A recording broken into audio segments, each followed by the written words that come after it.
El Señor esté con ustedes. Vamos a contemplar el capítulo cuarto de Daniel, aunque por su extensión no lo vamos a leer todo. Vale la pena aclarar que este capítulo 4 debería iniciar en los dos últimos capítulos o versículos del capítulo tercero. Esto se debe a un error de Stephen Langton. ¿Quién fue él? Pues fue un arzobispo que hacia el año 1225 introdujo la división en capítulos. Entonces él consideró que los dos últimos versículos del capítulo 3 pertenecían a ese capítulo, pero es allí donde hace una presentación como si el mismo Nabucodonosor diera su testimonio. Y entonces se presenta como un sueño en el que él ve un gran árbol a cuyos pies están animales, están personas, en fin, allí todos se encuentran, como se diría, cobijo. Y esto nos hace ver un poco la mentalidad que tienen los imperios, los dictadores. Se consideran que ellos son los que subsidian al pueblo, que ellos son los padres del pueblo, que ellos son los que dan libertad y vida a los pueblos. Pero como dice Mateo 13:31, el único árbol sobre el cual prospera la vida es el árbol del reino de Dios.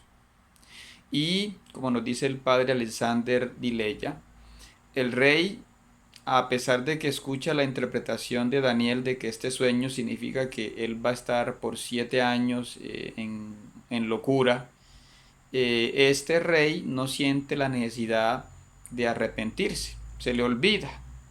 Y por eso al año, cuando está muy tranquilo, es cuando le llega este mal que le había dicho Daniel. Hacia 1882 se descubrió la crónica de Nabonido. ¿Qué importancia tiene este texto para lo que estamos hablando? Pues resulta que fue traducido este texto por Theophilus Pinch y en este texto se habla de que a este rey Nabonido, que hablaremos de él un poco más al hablar de Daniel 5, Nabonido estuvo 5 años por fuera de Babilonia en el desierto de Teima. Y durante estos 5 años surgieron muchos rumores de que el rey estaba loco, de que el rey, ¿por qué había dejado Babilonia? Por tanto, desde allí se empezó a intuir que el rey del que se tenía una tradición de que había estado loco por estar varios años fuera del poder no era en realidad Nabucodonosor, sino Nabonido o Nabónides. Y esto lo corroboró sobre todo el hallazgo del rollo 4Q-PR-NAP, esto significa que se encontró en la cuarta cueva de Qumran, Prey, que significa en español, esto en inglés, oración, y Nab, Nabónido, ¿no?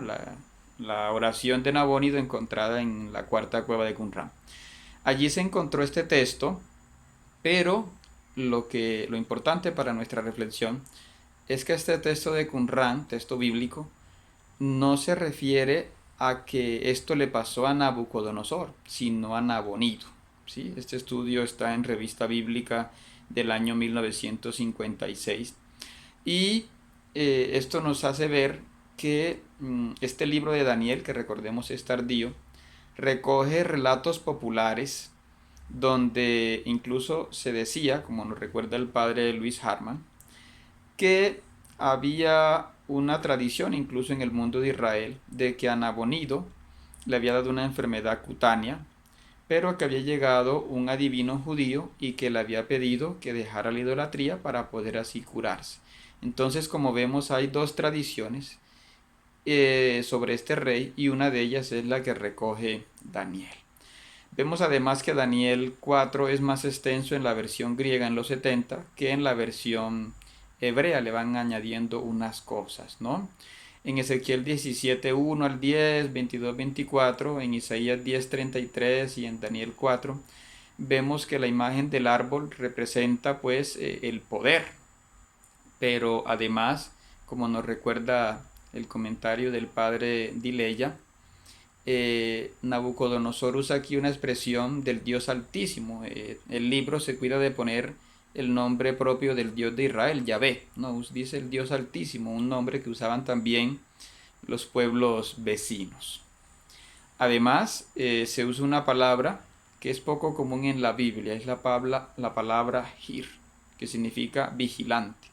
Se dice aquí que Nabucodonosor llama a un ángel el ángel vigilante, ¿sí? Un adjetivo, un epíteto que no aparece en el resto de la Biblia, aunque sí aparece en textos apócrifos como Enoc, Jubileos, los testamentos de los 12 patriarcas y el documento de Damasco, aunque en esos textos se refieren sobre todo a los arcángeles caídos, mientras que en la Biblia lo miramos más, en el Nuevo Testamento quiero decir, lo miramos más referido a el ángel de la guarda. Otra expresión que encontramos en este capítulo es la de la Gran Babilonia, que aparece en Daniel 4:27, antes del castigo de Nabucodonosor, pero aquí está expresando una voz de maravilla. Sin embargo, en Apocalipsis 14:8 y 16:19 y otros textos, y también en Isaías 21, cuando se dice la Gran Babilonia, es un texto de crítica, es un texto muy negativo, porque Babilonia va a encerrar todo lo malo, todo lo contrario a Jerusalén. Y recordemos que en el Apocalipsis la Gran Babilonia es el nombre que se le da en ese momento al Imperio Romano. ¿Qué significa este texto?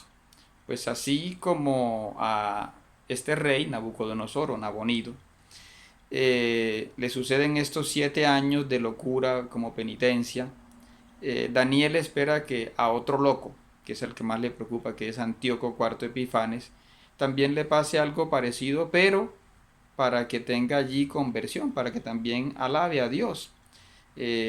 Recordemos que Daniel tiene una postura un poco distinta a la de los macabeos, que esperan es la destrucción del enemigo, confían en Dios, pero también usan unas armas, mientras que aquí vemos es una persona más piadosa, una persona más orante, que confía que también otros pueblos se puedan convertir, ¿no? Veremos que en cambio en Daniel 5 se trata en cambio con más dureza a Nabonido, o en este caso a Baltasar.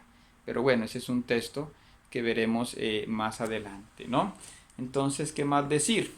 Pues que este texto se presenta como un texto donde no aparece hablando Daniel, sino que aparece hablando el rey, que aquí es tratado como con benevolencia, porque dice que cuando él recupera el poder, incluso aumenta su prestigio, su honor, y aquí se le presenta a Nabucodonosor acabando bien. Sí, fue un reinado bastante largo el que estuvo este rey, ¿no?